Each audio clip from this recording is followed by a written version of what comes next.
Okay, welcome to the Segal Design Institute. I am Bruce Ankerman, the co-director of the Segal Design Institute, and oftentimes in education, university settings, it's, there's always these comparisons to industry, and where there's your customers and your products and so forth. Well, today I can say that these are what we desire to produce as our products.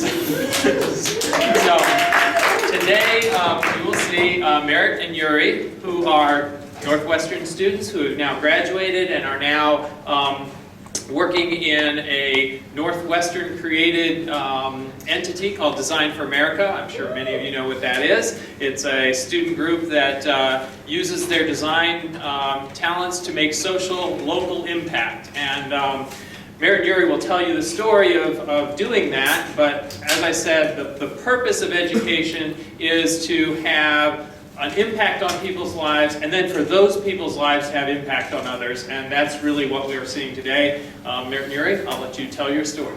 Great, thank you, Bruce. Can everybody hear me okay? Is it loud? How's mine?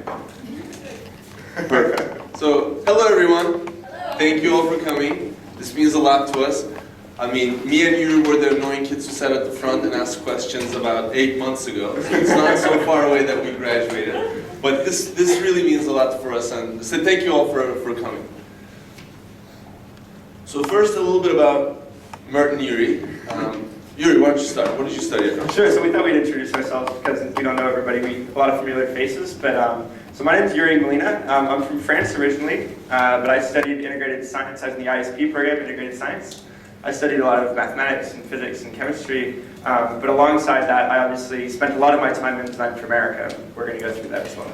And my name is Iseri. I'm from Turkey, and I studied combined studies at McCormick School of Engineering. And for those of you who don't know what that is, it's basically creating your own ad hoc major in engineering. It's an arduous process. You have to do a long list of what classes that you think is worthy of an engineering degree. You have to present to a big group of people. And Professor Peshin gets a special thank you from me because he had a big role in that journey as well.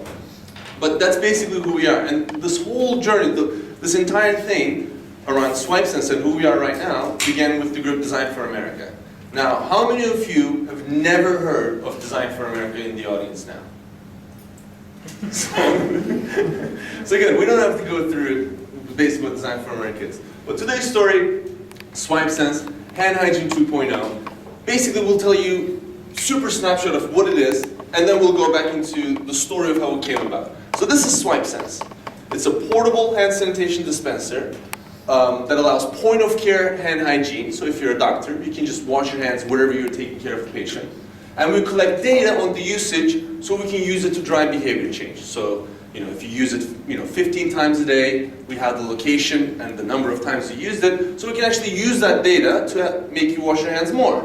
Right now, there is no data feedback in hand hygiene, and if there is, it's done manually. So you have nurses doing this with pen and paper, which is a horrible way of doing it. It's ineffective, it's expensive. So this is basically a better way to increase hand hygiene compliance in hospitals. So that's basically what it is. We didn't want you to have questions around, what the hell are these guys going to show in the end? So that's basically what the product is, and that's basically the business that me and you are running right now. Can you pass it around? No, we'll let people come up and play with the prototypes afterwards. I can come at the end of the talk. That's your prize if you stick until the end. So, obviously this is where we are now, but it started out with Design for America as a Summer Fellows project, which is a program that's being run again this summer. It's been ran every year since. Hello. I'll just talk loud. So it's been run every year since the first time that it was run in the summer of 2009. So this started out as a project in partnership with North Shore University Health System, which is a hospital right here on Central Street, literally a few blocks away from campus. And here's the original team that worked on the project. I looked way better then. Look at that. You look weird. So this was the summer of my freshman year. Mert was a sophomore. Hannah studied mechanical engineering. She's now in Providence, but she was a freshman at the time as well. And Casey was a junior at the time. So we were all just undergrads looking at this problem of hospital-acquired infections. So this is a problem that actually results in over 100,000 deaths every single year in the United States. 1 in 20 patients gets an infection after they're admitted to a hospital. It's a huge problem. And it, not only in the cost of lives, so 100,000 deaths, that's not just a number, that's people, that's mothers, daughters, husbands. You know, we've heard countless stories from people we've talked to of friends that they know who've had this happen to them. But it's also an economic problem as well. You know, on the lowest end, the lowest projection we've found is $5.7 billion just in the United States of an annual cost because of these infections. And basically the reason why these costs incur is because, let's say you go in with with a head trauma and you're expected to stay for 4 days. If you catch an infection, well, that stay gets longer. So there are extended lengths of stay, more readmissions, so you think you're fine, but you develop an infection afterwards, readmissions, and finally costs that are not reimbursed by Medicare and other insurers, because basically there's a huge case for right now to say, hey, this was your mistake as a hospital, and we don't want to pay for it as the insurance. You should do a better job. Right. So these infections, big problem, and the CDC, the WHO all say hand washing is the biggest way of reducing these infections. And right now, if you go into a hospital, there's really 2 ways of doing that. There's the soap and sink. It's been around for centuries. Ever since Semmelweis in the 1800s discovered that if we washed our hands with bleach, that infections went down in this hospital. And now just in the past couple decades, we've seen these, the wall-mounted alcohol gel dispenser. And now if you go into a hospital that doesn't have these, you probably feel a little grossed out. They're on every single wall, and basically it's radically decreased the amount of time needed for hand sanitation, but there's still a lot of problems with this. And the problem is, even with this, the latest innovation in hand hygiene, it gets the average compliance in the hospital to 40%. So that means the average compliance rate in our hospitals is 40%. Our staffs are washing their hands less than half the time they're supposed to, which is pretty gross, right? I mean, and our instinct is to say the nurses and the physicians are doing something wrong, right? It's their fault. But throughout our project, you know, on Design for America, as Summer Fellows, spent 6 weeks in the hospital trying to understand this problem. And of course, the first thing we found out was it wasn't their fault. It's something wrong with hand hygiene itself. I mean, this is something that every student here who's touched by the EDC program or anything else related to design, you'll know that it's never the user's fault. You can never blame someone for pressing the wrong button, right? It's your stupid fault as a designer for putting that button there. You should have made it more clear. So basically, we approach the problem on saying, if we assume the best intentions of healthcare workers doing the best thing they always wanted to do, which they are, they became doctors and nurses because they care about people. What can we change in the periphery? What could we change about hand hygiene itself? So this 40% really results because the staff need to wash their hands not just once or twice when they go in and out of the patient's bedroom. It's 4 to 5 times per patient visit. Whenever they go from a dirty surface to a clean procedure, from the computer to the bedside, each of these times they're supposed to sanitize their hands, and they're supposed to leave the patient and run back to the door or the sink, wash their hands, and come back and continue whatever it was they were doing. So that's obviously a problem. So we're just going to kind of walk you through some of the insights that we came up with while we were working in the Summer Fellows project. One of them was this. We kind of did a doodle. Okay, when a nurse walks into a patient's bedroom, what is the track that they leave? So obviously they go in through the door, they might wash their hands if they're a good nurse, go and change an IV line, type in some data on the computer, go back and do a procedure. If they're good, they'll go wash their hands again and come back. But each of these times they basically have to stop what they're doing to go and wash their hands. And that was kind of an interesting insight. Next. Another one that we observed while in the hospital was, we called this the penguin or the duckling effect is really what we called it. But basically it was the observation that whenever a physician walked into a patient's bedroom with a bunch of attendings, students following them, if the physician didn't wash his hands, without a doubt the students wouldn't wash their hands either. It was this kind of domino effect where if the person in authority didn't wash their hands, everybody else was given permission not to. One of the other things that we saw, and this is a question we get, is about gloves. Don't people wear gloves? Isn't that okay? Like, I thought these infections problem, just wear gloves. Turns out that the gloves are great at protecting the nurse or the physician, but they're terrible for the patient because once you get your gloves on, the nurses are like, oh, I'm safe, and they touch everything and spread germs everywhere, but they never wash their hands with the gloves on. So gloves were actually a part of the problem as we were observing. But here was the big insight, and we've told the story about 4 million times since the summer of 2009, and we're excited to tell you this to you one more time. Basically, this was like week 4 in the project. It's a 6-week project, so by week 4, we were like, okay, we should have something by now. But nothing we had, we had these poster ideas. Hello, Professor White. we had these poster ideas, we had these doorknob handle ideas, we had these, oh, let's put something on the curtain ideas. All these ideas, nothing seemed to stick. And we're in a pretty depressed position right now. We're like, this is not going so well. We came into Summer Fellows thinking like we're the red hot designers that can do everything. And this is kind of like the low moment, which happens in every single creative project ever. So this was one night, this is Saturday night. Me and Yuri decided to stop working and said, okay, we're gonna have some fun. We're gonna walk around. And 2 a.m. we found ourselves at North Beach. It's a great place in the summer evening if you have nothing else to do in Evanston. So we're there. Yuri's at the lifeguard seat place. He's just looking at the horizon, and I'm making a sandcastle, as you would at 2 a.m. at North Beach. And I got up, and I had sand in my hands, and I just went like this. And literally, in the horizon, I could see the gods of design just rise. Just rise and go, I mean, just ran up to Yuri and I said, Yuri, I think we got it. And he goes, what are you talking about? Let's go to the studio. So we make our way into the studio at like 2:30. We make it back into Ford, into the EDC rooms. We cut off the top of a deodorant roller. I think we have the prototypes coming up. Yeah.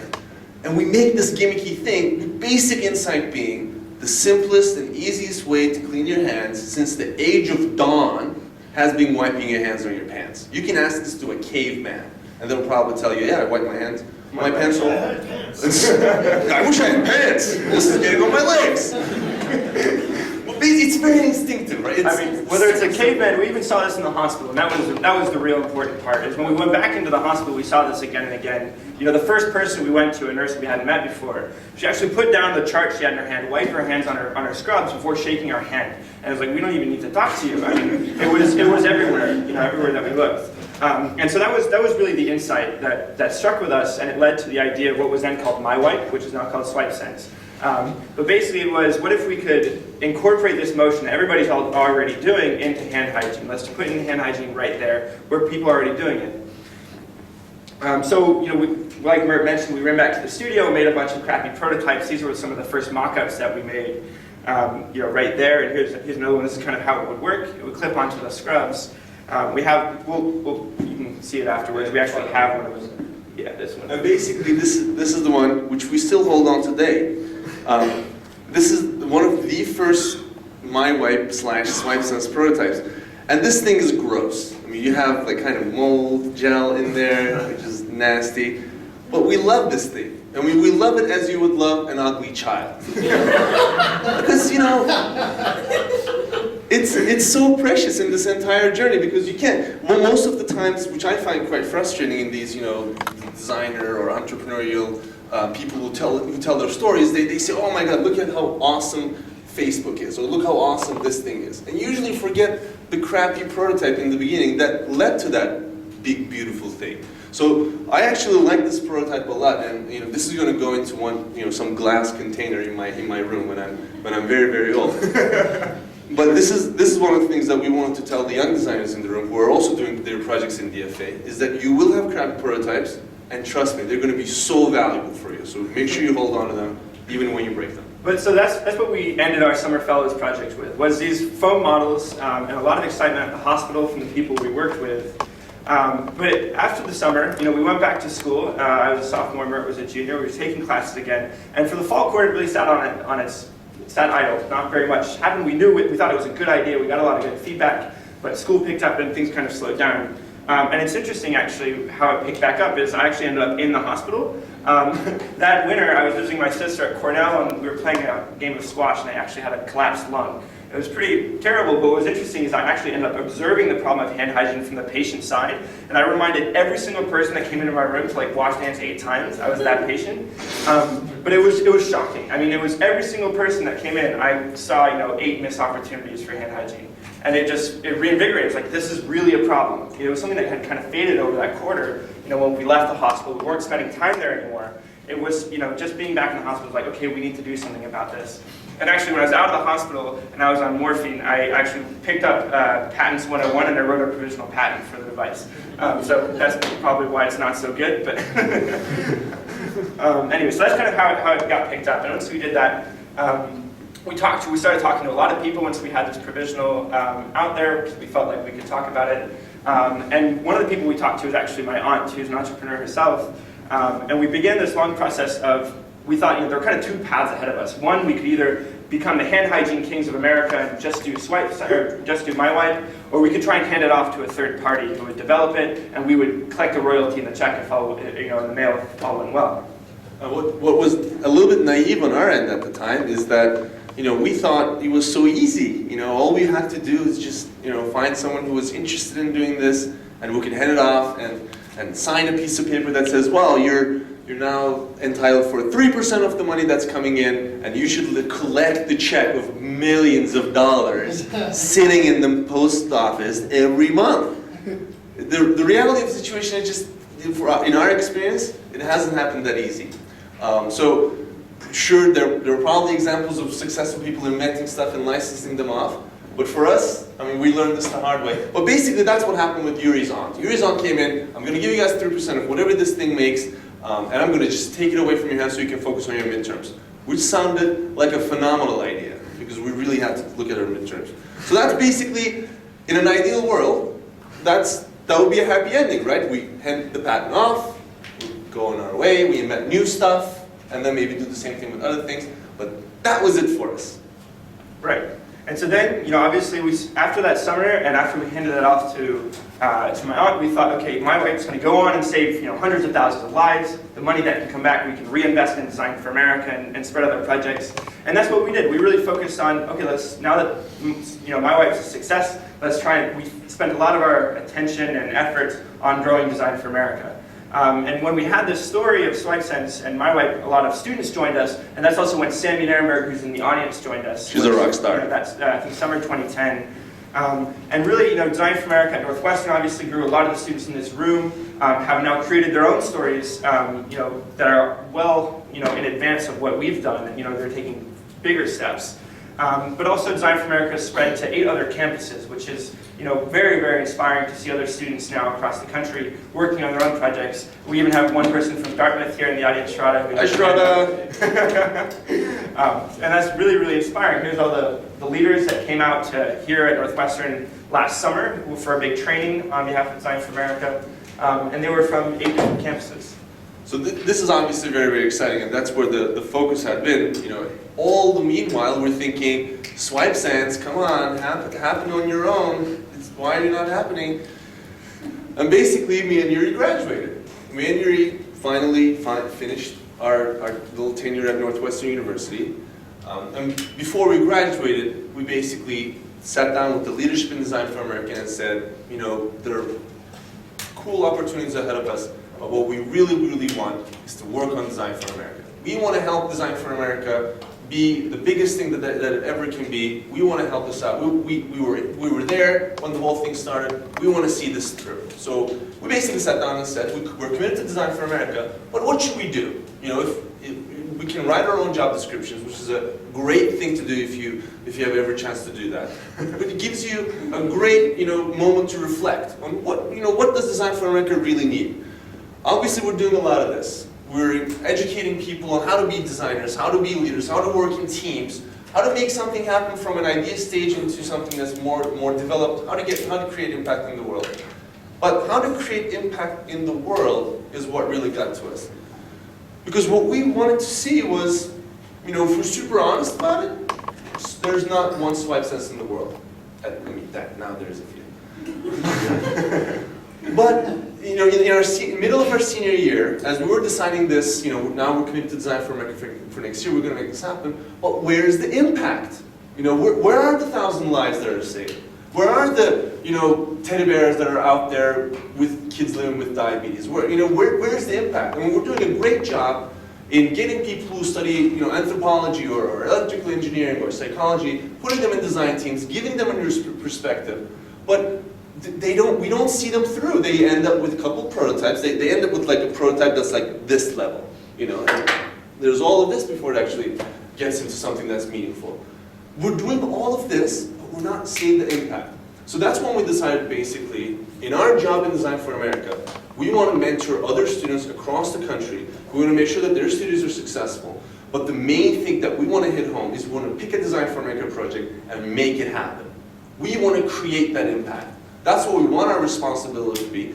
And in that slim chance that it's successful, it might inspire the 500 other students who are in Design for America right now.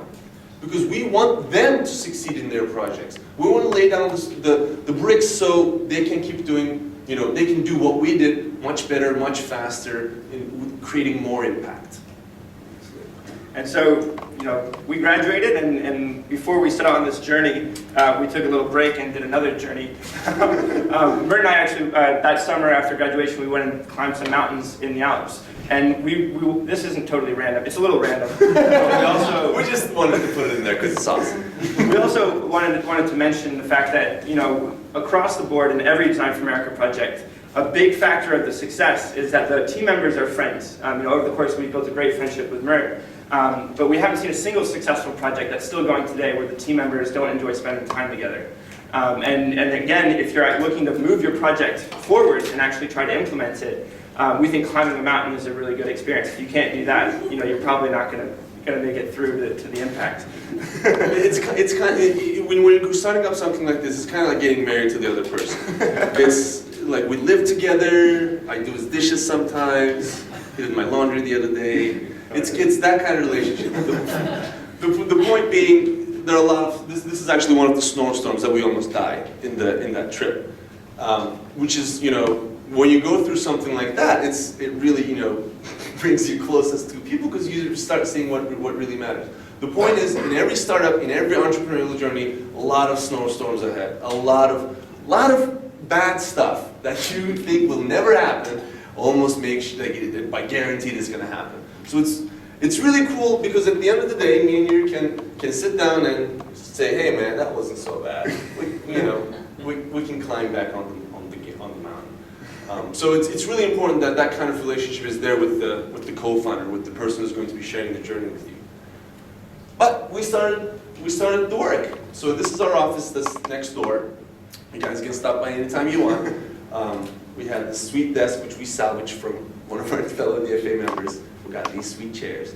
And basically started the work of making Swipesense a reality along with mentoring the other studios. And much of what we did in the beginning was actually making it. Remember, at the end of giving off that patent, this is what we had.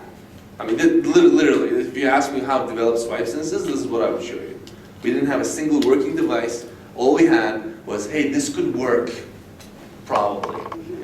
It worked with a deodorant roller, with tape and plastic stuff. It wasn't performing. So we had this insurmountable task in front of us to actually get something that worked and got gel on your hands. So we started working, obviously, with Mike Beltran here in the 3D prototyping lab downstairs to start designing this device. And actually, here's one of the first prototypes we made. We thought it was a funny picture to show. It broke. And started working with a plastic 3D printer and building the prototypes. We wanted to build something physical that we could actually get in the hands of people to start getting some feedback. And here it is. I don't know if any of you are familiar with how the process works. It comes with a support material that has to be dissolved. Here's Mert looking in there. But it's also not just printing work. There's also a lot of manual work that goes into it. It's not just all talking to people and so on. A lot of sanding. Here's me with a sander at our house working on the device. Typical story. You see the milk and cookies, just like, living room. Some people in the audience have been to our house. Like, this is our dining table. And that's where it happens. There's really no we work until 5 kind of situation in these kinds of things. And because we live together, it's actually huge pressure on the both of us because I can't just sit on my bed and watch YouTube when Yuri's working on something. Right? I have that huge burden of like, I can't do that. And so does he. So we have kind of this horrible positive feedback loop that we always do work. Like last Saturday was the first day we took a day off in a couple months. We were joking around. We were telling our friends, yeah, we're going to take the Saturday off. It's going to be great. But it's that kind of pace. So we had these devices, and we knew we had to get them back in the hands of people. And we went back to North Shore. Unfortunately, they had the Joint Commission, which is the bigger accrediting body, coming to visit them. And they stopped returning our phone calls. So things got really crazy. This was another one of the low points. But it turned into something great, and to another story that we wanted to share with you that illustrates something important, is how we ended up having a relationship with Northwestern Memorial Hospital. maybe you want to talk to Sure. this is a good one. So if I could pick one thing that we did as a good job in this entire journey of Swipesense, from early idea to prototype to incubator to funding, is we landed this trial. We had no idea at the time, but turns out Northwestern Memorial is the big sister in town. Every single hospital wants to be like Northwestern Memorial. And if you have something going with them, the second hospital that you sit down with and say, hey, what do you think of this Swipesense? Great, Hand Hygiene 2.0, you're gonna love it. You go through that and they nod, oh yeah, okay, I'm not buying it, okay. The moment you drop, oh, we have Northwestern Memorial on board doing our first pilot, they're like, when do we start? When do we get going with this? Because, oh my gosh, for sure we want to be like them. And if there's something, if they're doing it, we have to be doing it as well. So this is one of those highlights where having a trial at Northwestern Memorial incredibly impacts everything else that you do in terms of developing the business. But like almost all the things that went well in our business, this has a long backstory of how we got to this. And again, I don't want to highlight that this is awesome. I actually want to highlight how we got to this. So first, we spoke with this gentleman, Mr. Lou Smith. That's it. Lou Smith, he's the director of New Cats. New Cats is the organization where basically if there's research that produces a device that could potentially be, that go into a hospital for trials or commercialization, these are the guys who say yay or nay, maybe they fund the trial, they write the research proposal. But we wanted to talk to them because we wanted to see if we were going to go through FDA approval issues. Anything that goes into a hospital has this huge chance that it's going to have to go through FDA, which is a huge barrier to any medical-related startup. That's why it's very, very common to see web startups, but it's hard to see medical device startups because you're like $1 million in before you even put a single thing into a hospital. So there's a big problem. But we want to talk to him about FDA. So we had this conversation, it went well, and then he refers us to Dr. Gary Noskin, this gentleman. He's the Director of Infection Control for Northwestern Memorial. boom. Right. Very, very tough person to get in touch with. Send him an email, doesn't reply. Give him a phone call, leave a voicemail, leave another voicemail. Finally, we go to his place, talk to Rhonda, who's sitting in the front desk, and say, hey, we really need to have this meeting. She squeezes us in, and he cancels. We have to reschedule. Finally, get to this guy for half an hour. Totally hates the idea. He's like, I don't think this is going to work. I think we should go to military. This is military people will love Swipesense. They're going to use it on the battlefield, which we were not so stoked about. But finally, he passes on to Dr. Jill Rogers. Dr. Jill Rogers, again, the director of nursing at Northwestern Memorial. Very hard person to reach. Completely booked for the next 3 weeks. Again, we do the same thing: leave voicemail, email, knock on door, go to Kristen. She's her assistant. Beg Kristen for a meeting. Kristen asks whether we can have the meeting to Dr. Jill Rogers. Dr. Jill Rogers goes, fine, I'll see them. And finally, we have this meeting with Dr. Jill Rogers, and she loves it. Awesome. The point is that it took, we went to 8 different people, a million different doors before we actually got to the person who was the right person to talk to. And that's going to happen in, this is specifically for the students working on projects. A lot of this is persistence. We literally went to 8 different offices before we got to the right one. And it's a lot of no's, a lot of this idea is really crappy, and that happens again and again. And this is just one story. For any single person we had to get to, we've had a similar experience of, landing that meeting. So it's not taking no for an answer without being rude. You can't be rude. The world is really small if you're an asshole, and the word spreads fast. So you have to be super nice and respectful, but you can't take no for an answer. You got to land that meeting, and that's the only option. And that's how we got the Northwestern Memorial trial, which, by the way, is still going through the bureaucracy. It takes months to get something in there. We have to present to boards of nursing. I won't bore you with all the details, but we're at the final thread of putting something through into the Institutional Review Board, who hopefully is going to approve this, and we'll start the trial in May. But the big thing that really kicked us into gear was this, Healthbox. So by this time, we were a bit further along. We had, basically one of these prototypes that kind of worked. And we had this relationship with Northwestern Memorial. North Shore still wasn't returning our phone calls because they were super busy. But this is where we were, and we heard about Healthbox, which is basically a business incubator, for those of you who don't know what it is. Basically, it's an organization that invests seed money in about a handful of startups, generally about 8 or 10. And they put them through an intensive 3-month program to accelerate their businesses, connect them with all the expertise and advice that they might need, and then sends them on the way after those 3 months and tries to make them as successful as possible. So that's kind of how incubators work. And we heard about this, and it's based in Chicago. It's focused on just healthcare startups. So we were like super excited. This was written for us almost. That was the feeling. And we thought we'd never get in, you know, because this is so far along. We don't know, we have this crappy thing. We don't know if this is going to be successful. But we wrote an application. We felt pretty good about it. We submitted it in. We actually worked with my grandma on it, because if my grandma could get it, then so can everyone else. And that's the key part. The feedback that we got afterwards from the Healthbox people is they commended us on the clarity of our proposal, because it just made sense. Swipesense. Because it just made sense of how we made money, how this was, you know, increasing hand hygiene compliance. It was a very structured way of explaining it, and their problem was with the other applicants was, you know, people applied with, you know, 5 degrees to this incubator, and they just got so technical and so detailed with what they were trying to propose, it just never got to the point where they were actually invited for an interview. So we wrote a super clear proposal, and we got an interview, and boy, that interview is what got us into this thing. Basically, this is another story that we want to share with you, is that what happened in that interview is the attitude that you should all take in terms of doing anything related to this entrepreneurial work, whether you're meeting with an investor, whether you're meeting with a potential customer, is we've never prepared for any exam at Northwestern like we prepared for that interview. Every single question they asked, basically they had, you know, 15 questions that we thought they were going to ask. We worked with a lovely Kellogg alumni named Liz Anderson, who wanted to help out with, you know, in general, and we just snagged her and saying, hey, we have this interview coming up, will you help us out? Liz is awesome. She gave us, you know, hey guys, here's the 30 questions that they might ask you. We had this huge, we Rolodexed the whole thing out and memorized every single answer that they could ask us. They asked 15 of the 30. It was like we were walking into an exam and we knew all the answers. It was like they would ask us, so tell me about your competitors. We would reach down, bust out, here are the 2 competitors that we had, and put the products on the table, saying these are the competitors, and here's how we were better than them.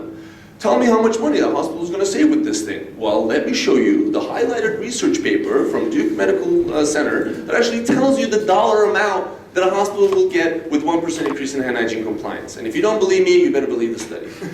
Every single question, at 5 minutes in, one of the partners in Healthbox goes, guys, we should just let you in. You guys are too good. And when we got that, oh my God. I was like super tense in the beginning. When we got that, we were just in the zone. It just felt like, oh my God, just bring it on, just bring it on. Every single thing we nailed, and 10 days later, we get the good news, we're in Healthbox.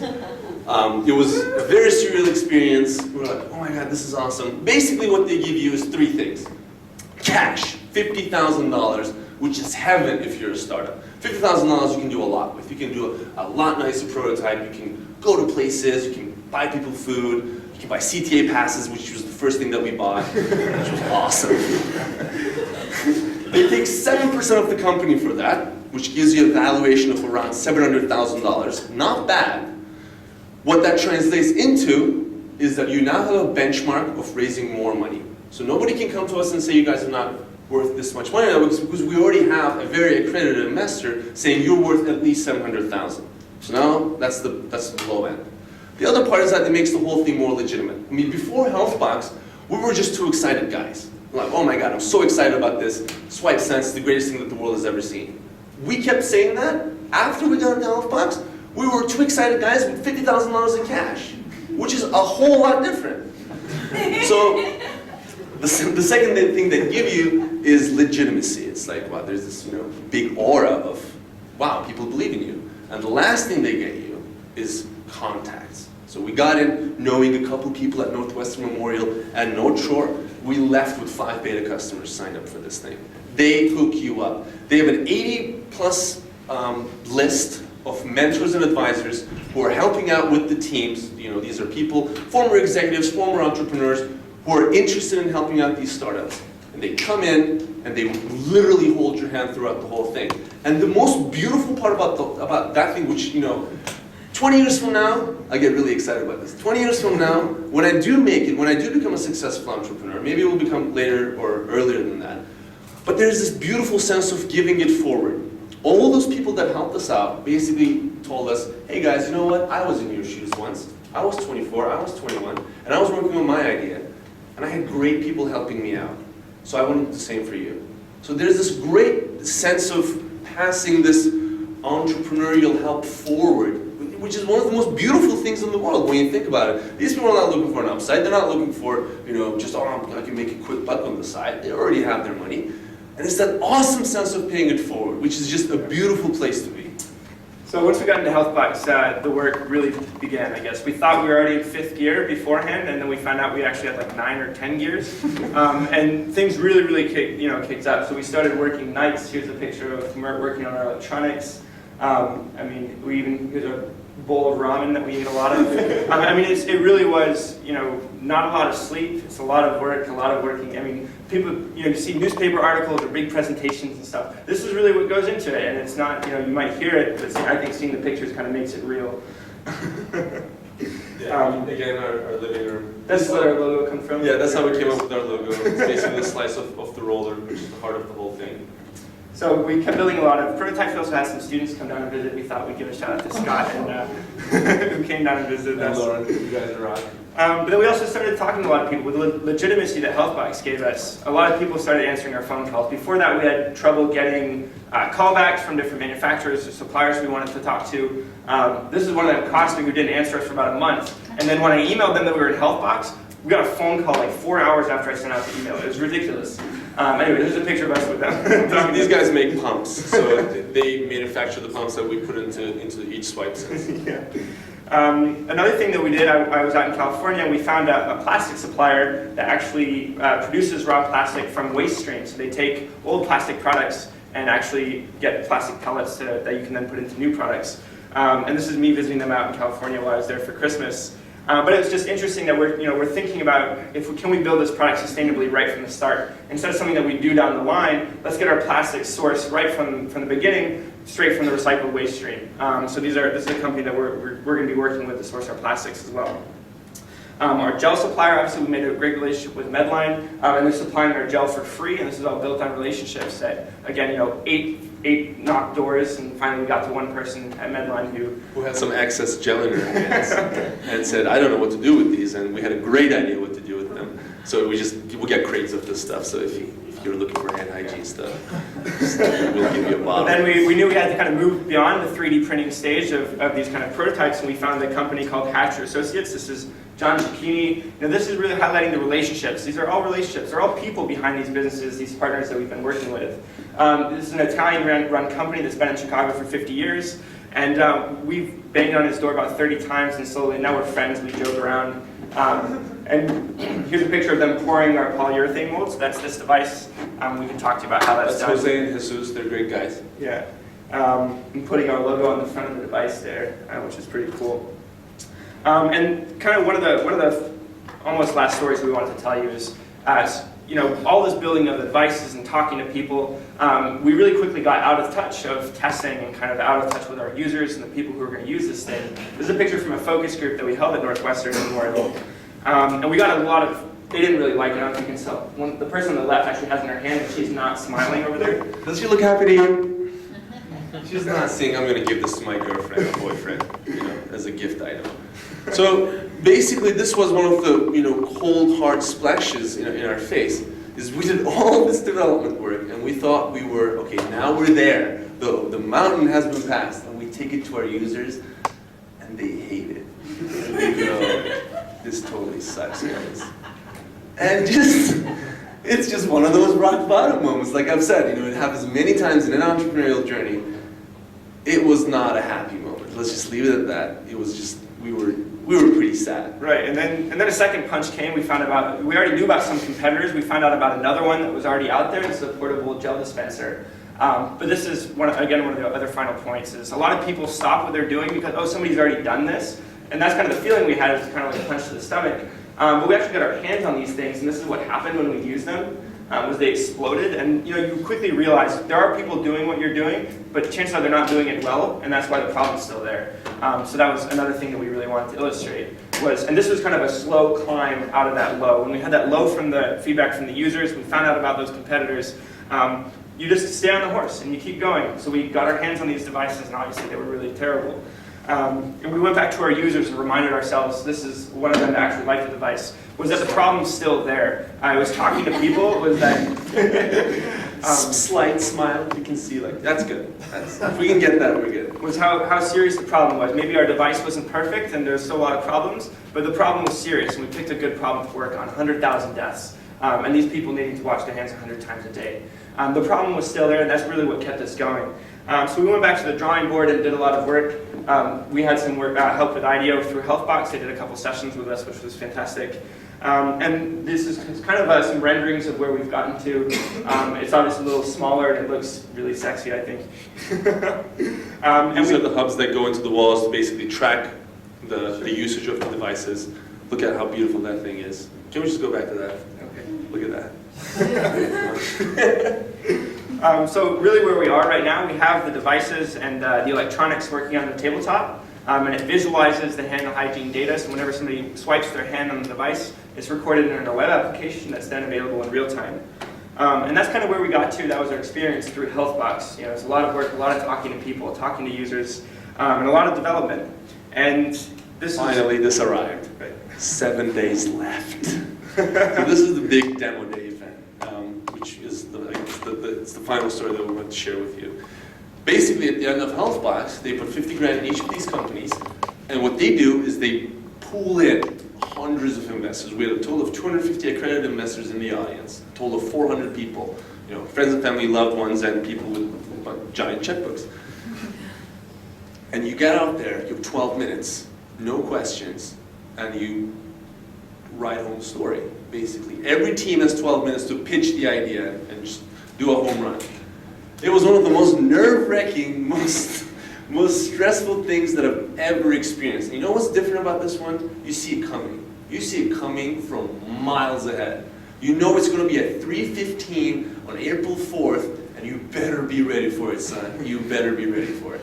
And it's one of those, you know, life-changing moments. You're out there, and you're asking for a ton of money. I mean, I don't come from a particularly super wealthy family, so $1 million is a mouthful for me. I don't know how do you feel about $1 million, Yuri, but $1 million is not something that I saw like in the trunk of the car when I grew up. You know, it's a lot of money. And here we are in front of people and saying, today we're raising $1 million.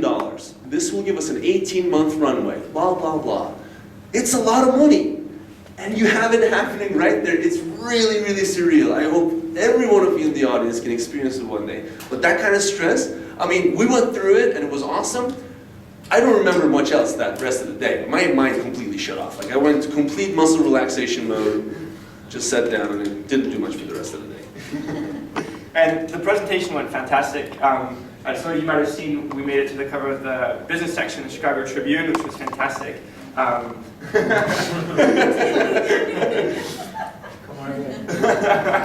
Same jacket. For after, we'll have some room for questions, I think, about 10 minutes or so. But people who want to stick around after, we're happy to give the pitch that we gave to the investors. It's about 10 minutes long for those of you who have time, so we're going to do that afterwards. So that's kind of the Healthbox experience, but we just want to leave you with some concluding and closing remarks. Yeah, so today, the company is well on its way to raise the $1 million in financing that will give us the 18-month runway. We literally had the pitch last week, so we don't have the million in the bank right now, but we have a bunch of people reaching out to us, especially after the newspaper article. We were just interviewed by Cranes Chicago Friday, and it came out today. So this is picking up, and there's momentum. But what really gets us going, and what's really a joy for us to see, is actually not just the success of Swipesense and seeing this thing happen, is the people who are coming after us.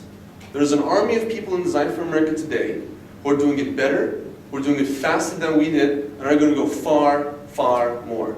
They're going to be far ahead with us. So we just want to highlight a couple of them. This one, Fruit Buddy, they're in the audience today. We love you guys because after the summer that we did so you guys are exactly where we were. You did Summer Fellows, have an idea in the end, and what did we do after? We did midterms. What these guys are working on right now is they're talking to the people at IDEO to secure a summer internship where all they do is work on Fruit Buddy. So it's kind of like they're designers, in-house entrepreneurs in the IDU Chicago office. And we have connections in there, and we'll get those guys in there. But basically what they're doing is we're committing to spending our summer in making that a reality. For those of you who don't know the project, Fruit Buddy is an attachment for the shopping carts that gets kids to match the fruits so they eat more healthy. Turns out when kids pick the fruits, they're more likely to eat them when they go back home. Fantastic idea, fantastic team, and I commend them in making this a reality. So they're already ahead of us. The other team, Bala Share, these guys became a semi-finalist in the Dell Social Innovation Competition this year. Big deal. They want to create the Redbox DVD rental for reusable water bottles. So you would go in, swipe a wild card, get a refilled water bottle, basically trying to make it more convenient to use the reusable water bottles than the plastic water bottles that are being used every day. And finally, obviously Jer the Bear, these guys are totally kicking our ass right now. They made it to Good Magazine. For those of you who don't know what Jer the Bear is, another early Design for America project. It's a teddy bear with diabetes. That's essentially what it is. And it's aimed for children who are diagnosed with chronic illnesses. So this could be diabetes, asthma, or leukemia. So they can learn more about their disease and learn how to manage it on a personal level. They were just contacted by the CEO of Build a Bear, which is one of, they had $400 million in revenue last year. The chief executive bear emailed them personally. That's her title, chief executive bear. And she basically says, I want to make this happen for you. So they have a Skype call with her next week. It's really, really exciting. But what this is it took him way less time to get to where they are than it took me and Yuri. And that's exciting. It's really exciting to see these two people do this better than what we're doing. And that's the cool part. Yuri studied physics and math. I mean, I studied combined studies. I don't really have I studied computer science and I studied programming. I did all the programming in the electronics. Yuri did the entire design work on the physical body. He learned CAD software from scratch. He wrote the Patent for Dummies book. We're not that special. We're not that awesome in the sense that we were studying, getting the perfect grades. If you have the intention for it, this is something you can do. And these guys are the proof that anybody can do this. So what we want to leave you with is, if you have that idea that you want to drive home with, if you have that serious nudge in the stomach that you want to make something happen, there's nothing in this world that tells you that you can't. And shame on those who tell you that you can't do it. You should just turn your back and just move forward. I mean, you should learn why they're telling you that. Maybe there's a smart idea there. But there's nothing that should deter you from doing this. And if you're looking for help, everybody in Design for America is willing to help you out, because that's how we're going to grow and that's how we're going to move forward. So thank you very much for listening to us. We're happy to take any questions that you guys might have. This means a lot to us to be here. So thank you, Professor Enkin, for making this happen for us. This is huge for us. So thank you, everyone. We'd love to take any questions if you guys are interested in questions. Otherwise, feel free to have the sandwiches. I knew when I was in the audience, all I wanted was the sandwiches. Go right ahead. You mentioned when you went to the user focus group that they shot down your ideas. Could you elaborate a little bit about what they saw that you didn't see and how you overcame that? So one of the big things was about the tracking system. So we thought initially that the minimum viable product, the minimum technology we had to give was we just going to count how many times this thing swipes. So we know Dr. House swiped his hands 18 times today. And we thought that would be enough information to kind of try and improve behavior. What we found out very quickly was that didn't mean anything to the nurses or to the physicians. I might have 3 patients who are asleep all the time and I never go in, so I never need to wash my hands. And I have 10 patients who are buzzing me in every 2 seconds, and I need to wash my hands 200 times. So there was a big learning there that we didn't have until we had that contact, was that we had to provide meaningful data. And so that's where we kind of brushed through it, was the idea of location. We have these little devices that plug into the wall that allow us to track whenever somebody enters a patient's bedroom. So we then know, okay, every time you enter a patient's bedroom, you have to wash your hands at least twice for going in and out. But then you can set goals on, okay, you're going to do it 2 or 3 or 4 times per room entry. But obviously this isn't perfect, because now the next question is, well, what if I use a soap and sink? What if I'm the perfect nurse that loves to use a soap and sink every single time? That doesn't tell me whether I used it or not. The next, we don't know the answer to that yet. I came off as like, oh, we figured that one too. So we haven't figured that one out yet. And there are many more of these questions. We wouldn't know this question existed if we hadn't solved the location problem first. So there's always this, the next prototype, the next question that's going to get us to that better product. That's product iteration and development right there.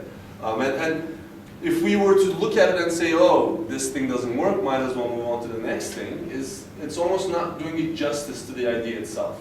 So obviously lots of no's on the way, but we keep going. Go ahead, Sammy Nuremberg. How do you know the difference between knowing when to keep going versus that it's an idea not worth pursuing?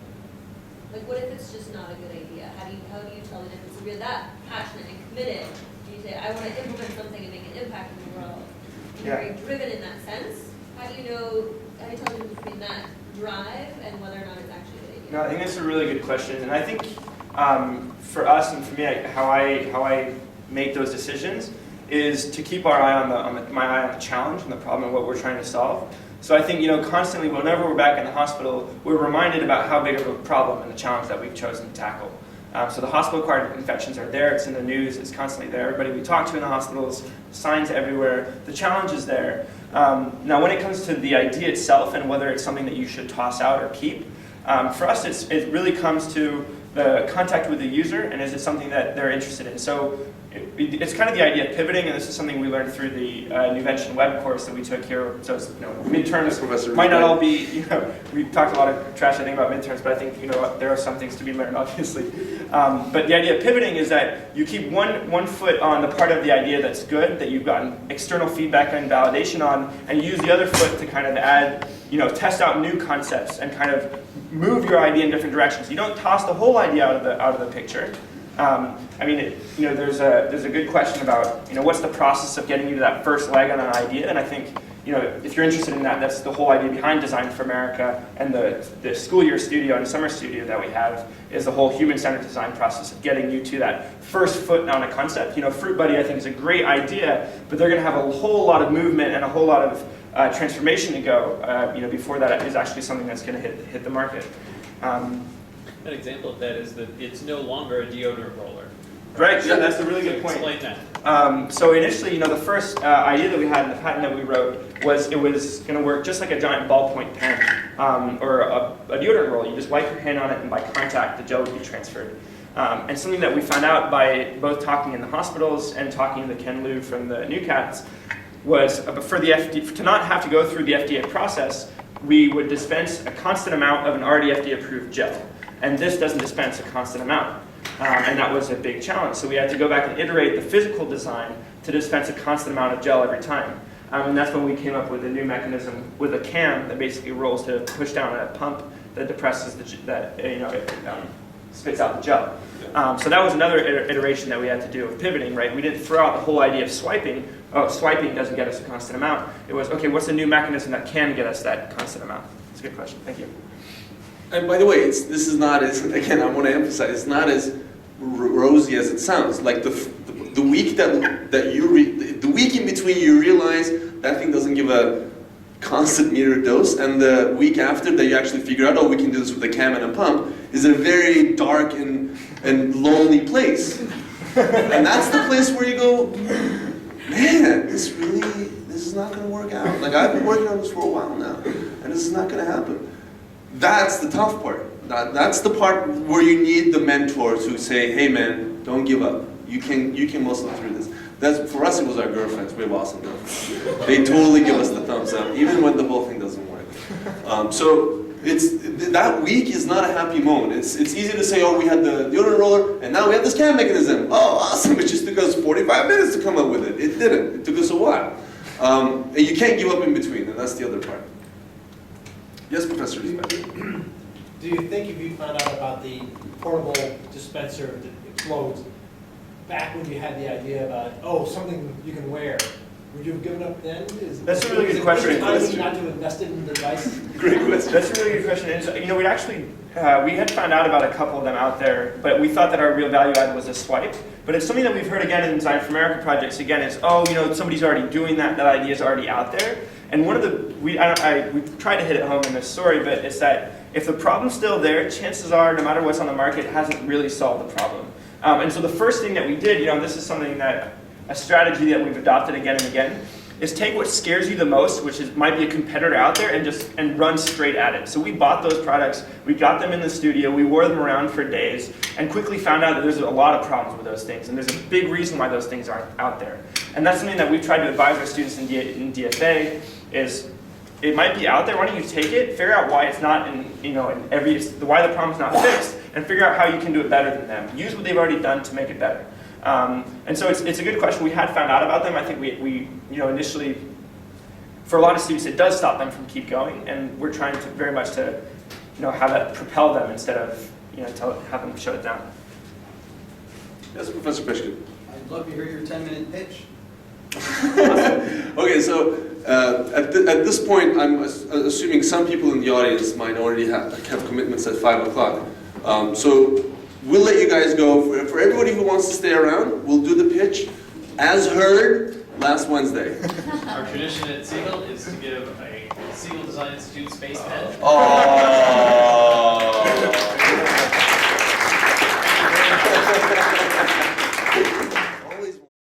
Bonus portion of the Swipesense presentation. The whole thing is working. Yeah, I'm just, all right, yes, I'll turn back to it. All right, we're good. All right, we ready? We're ready. All right, we'll stand there again. Hello, everyone. We're Swipesense, Hand Hygiene 2.0. My name is Yuri, and I studied mathematics and physics at Northwestern University. And my name is Mert. I've studied product design and entrepreneurship also at Northwestern University. Now, as I said, we're Hand Hygiene 2.0. But you might be wondering, what's wrong with Hand Hygiene 1.0? Well, every single year, in our hospitals, over 2 million people get an infection after they're admitted to the hospital. That's over 2 million individuals get an infection after they're admitted, and that is entirely preventable. Of these 2 million people, 100,000 of them will die. That's more than breast cancer, car accidents, and AIDS combined every single year. 100,000 preventable deaths. Now, in addition to this enormous cost of life, there's also an economic burden as well. According to a study done at Duke University Medical Center, a single MRSA-related infection can cost a hospital up to $47,000. If you take that and spread it across the healthcare industry, we're looking at an annual burden of $5.7 billion, and that is the lowest estimate out there. According to the CDC, the WHO, and numerous other organizations, the #1 way hospitals can prevent these infections is by increasing hand sanitation compliance, by getting their staffs to wash their hands more often. Now, if you walk into a hospital today, there are really 2 ways of washing your hands. The first is a soap and sink that we all know. It's been around for centuries. The second way, which has really only popped up in the past couple decades, is the wall-mounted alcohol gel dispenser, and they're everywhere. But with these 2 existing methods, with this hand sanitation system, the average hospital in the United States has a staggering 40% compliance rate with guidelines. 40%. That means that their staffs are washing their hands less than half the time they're supposed to. Now, we believe that this is not just the fault. This isn't the fault of the nurse or the physician or the healthcare worker. It's something wrong with hand hygiene itself. The staff don't just need to wash their hands when they go in and out of a patient's bedroom. It's over 4 or 5 times per patient visit. Whenever they go from a dirty surface to a clean procedure, from the computer to the bedside, each of these times they need to wash their hands, and that's over 60 or 80 times on average per day.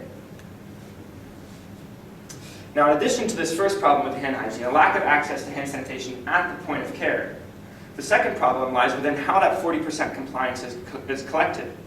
Currently, today, in the 21st century, it's still collected manually with pen and paper. Nurses are taken out of patient care, given a chart and a pen, and asked to check boxes, observe their peers, and record this 40% compliance. Now, at best, this gets a hospital an end-of-month report, but more often than not, it's an end-of-year annual hand hygiene compliance report. And this isn't actionable, and it's not effective at increasing hand sanitation rates. Now, these are the 2 problems with hand hygiene today. The lack of access to hand sanitation at the point of care, whenever the nurses or physicians need it, and a lack of feedback, no data to help drive behavior change and increase hand sanitation compliance rates. And this is hand sanitation 1.0. It gets us 40% compliance rates in our hospitals and over 100,000 preventable deaths every single year. Now I'm going to hand it off to Mert, who's going to tell you a bit about how Swipesense is tackling both of these challenges. Thank you, Yuri. Swipesense is Hand Hygiene 2.0. It is a portable dispenser that allows point-of-care hand hygiene along with real-time data to drive behavior change. We make money by selling the cartridges to our devices and a yearly subscription to access our data. First, let's talk about convenience. Swipesense is always at the point of care, and it's extremely easy to use. The inspiration for our design came from this insight. Imagine you're 5 years old and you just got dirt on your hands. What would be the first thing you'd do to get the dirt off your hands? You would wipe your hands on your pants, right? Well, as a matter of fact, we spent 6 weeks at a hospital observing people do this over and over and over again. It's impossible to unlearn, even though they're told not to do it because it spreads infection even further. It's built into us. So we took that motion and we built it into the heart of our system. Each swipe gets you the same amount of gel that the wall-mounted dispenser would get you. And the cartridges hold enough gel so that an average nurse can last an entire shift. It is with this device that we're tackling the first problem in hand hygiene. We're making it available at the point of care, making it extremely convenient to use. The goal behind this is to make hand hygiene second nature, is to transform it into something that you don't even have to think about. But as Yuri said, access and convenience is only one half of the problem. If we really, really want to improve performance, we have to provide data. And that's where the swipe hubs come in. These little devices plug into the walls of each patient's bedroom. They detect the room entry of the healthcare worker, and they transmit the usage data from the Swipesense to our web application. We get frequency of use and location data.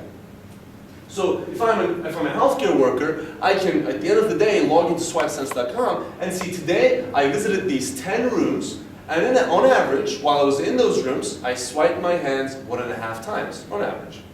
A nurse manager can take this data and actively set goals. So we might start off with something super easy like 1 swipe per room entry, which is extremely easy, everybody can do it. And once the entire unit hits that goal, then we can do, what did you do? Sorry about that. Technical difficulties ensue. Alright. Move. That sucked, Yuri. You totally threw me off. I was in the zone, man! That did not happen in the pitch. Yeah, the pitch went like awesome. This does not happen. Where were we? So nurse managers can actively set goals, so now we can do 2 swipes per room entry, and then 3, and then 4, and slowly but surely we can drive the hand hygiene rates collectively upwards. Currently, our devices send the usage data to our web application and visualize it. Well, I'll just walk you through one of the many scenarios that we can use this data to drive behavior change, but there are tons of others. And we're going to be testing all of them in our upcoming pilots. But here's the bigger idea. When it comes to hand hygiene data, instead of a monthly report or a yearly report that nobody looks at, we want to make hand hygiene visible, meaningful, and actionable. And that's Hand Hygiene 2.0. We make hand hygiene extremely convenient, available at the point of care, and we provide data to drive behavior change. So obviously, Mert and I are extremely excited about Swipesense. But what do our customers think? One of them, his name is Mark Oliver Wright. He's the Director of Infection Control at North Shore University Health System. Which is a 900 hospital bed network right here in Chicago, and he had some words he wanted to share with you all. So I'm going to let him take it away. See if this video will work. It doesn't work. So anyways, we'll stick with it. Basically, we have a 50-second video of Mark Oliver Wright, Director of Infection Control, saying Swipesense is the most awesome thing that I personally have ever seen in my professional life. He doesn't say it that way, but that's the gist of it. So we get the validation from the customers as well. So thanks, Mark Oliver. No problem. So that was North Shore University Health System, who's committed to trying Swipesense, but they aren't the only ones. We have over 5 pilot sites who've all committed to this. We have Swedish Covenant Hospital, Rush Medical Center, Mount Sinai Hospital, and Northwestern Memorial, who've all committed to trying Swipesense.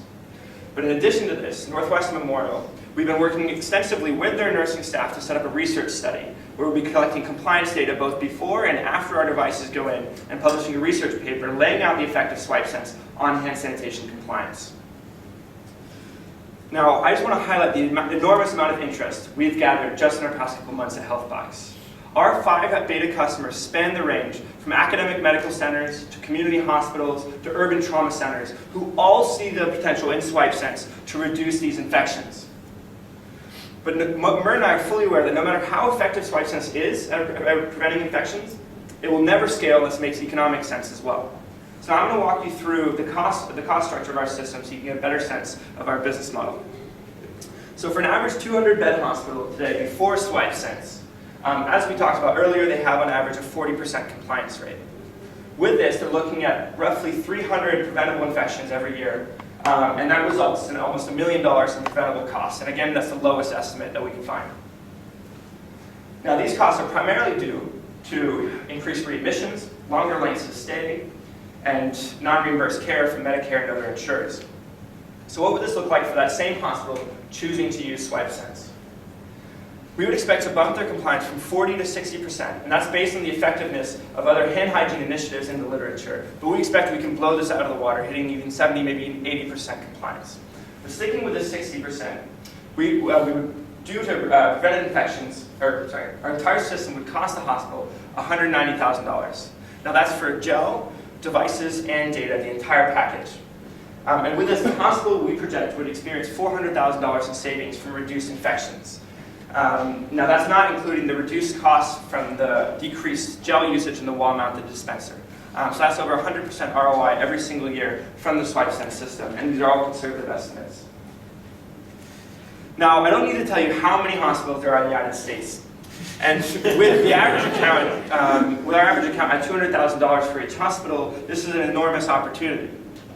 And not only that, with the healthcare reform coming down the pipeline focused on increased quality of care and reduced costs, the pressure has never been greater on the healthcare industry to solve this problem of hospital-acquired infections.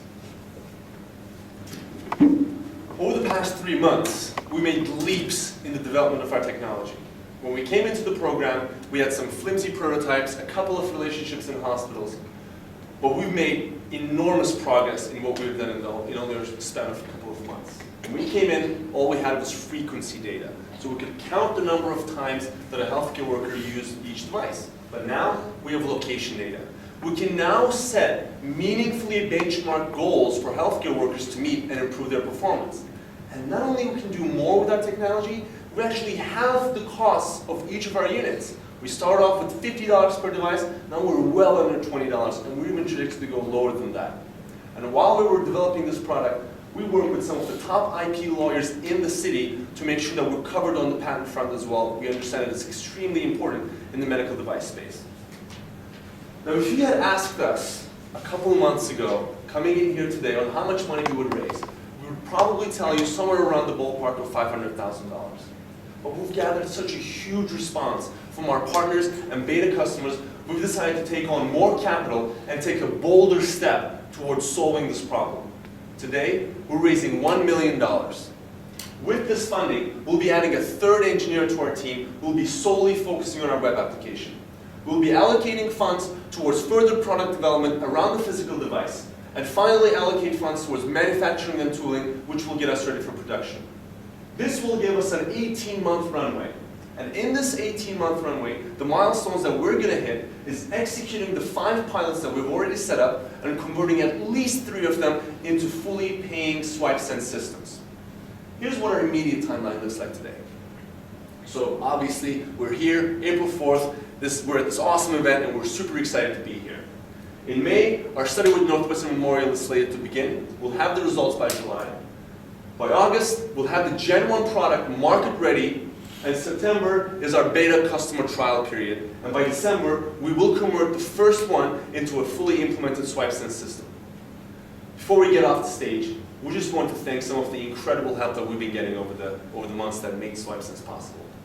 First of all, a huge thank you to Healthbox. You guys made this happen, and we're forever grateful for you. Thank you, Northwestern and Design for America, for believing in Mert Yuri from day one. That means an incredible thing to us, so we're forever grateful for you as well.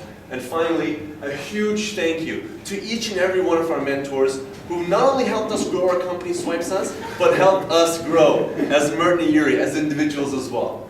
So together, we can create a world where there is no such thing as a preventable hospital-acquired infection, and we can save those 100,000 lives. Thank you very much for listening to us. We're called Swipesense, and we're looking forward to meeting each and every one of you. So, you're free to go. Yeah, finally you can leave. But the last time again, that was last Wednesday. We didn't touch the deck since then, and that went fairly smoothly. We did have a few hitches along the way. But we practiced for that thing for so much. Oh my God. I was showering, we're sometimes like, energy 2.0. Cooking, like 2 ways of doing energy in the hospital.